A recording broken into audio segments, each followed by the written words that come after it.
The Egyptian wrapped garment was worn by both men and women, but later was only associated with women, gods, and kings.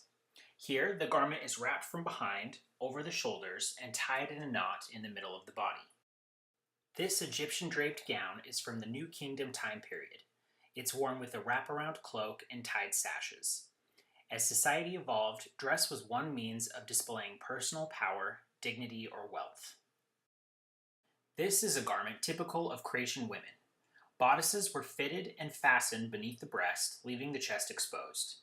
Skirts were fitted at the waist, with ruffles growing wider in circumference, giving women a bell-shaped silhouette. During the classical period, Ionic chitons were worn by both men and women.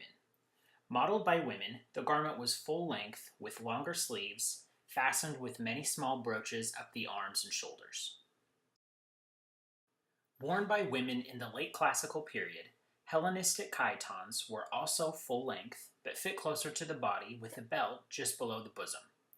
The shoulders were fastened with large pins, a trend that's still seen in fashion today. Tunics were the basic garment for women in Rome. Tunics reached to the ankle or floor and were worn with a palla, a shawl that wrapped over the tunic and draped over the shoulder. Paludimentums were worn by upper-class men or by the empress. The garment was fastened over the right shoulder with a jeweled brooch. The garment also had a tabulon, which was a large square decoration located on the open edge near the breast. By the 12th century, garments were becoming more fitted, with sleeves longer and wider. By the late Middle Ages, women were wearing surcoats over their gowns. Often, they decorate their surcoat with a line of vertical brooches.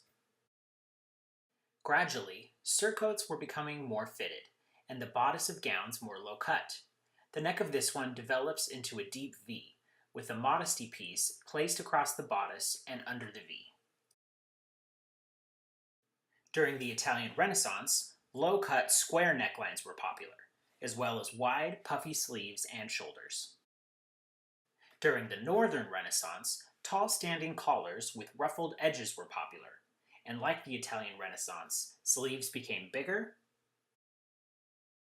and bigger and bigger. In addition to sleeves growing, so did the hips. Here, hoops called a wheel drum were used under the dress to create a drum-like shape. And finally, originating in Spain, ropas became significant as a sign of mourning. Generally black, ropas were fastened above the bust and would hang to the floor, creating an A-line silhouette.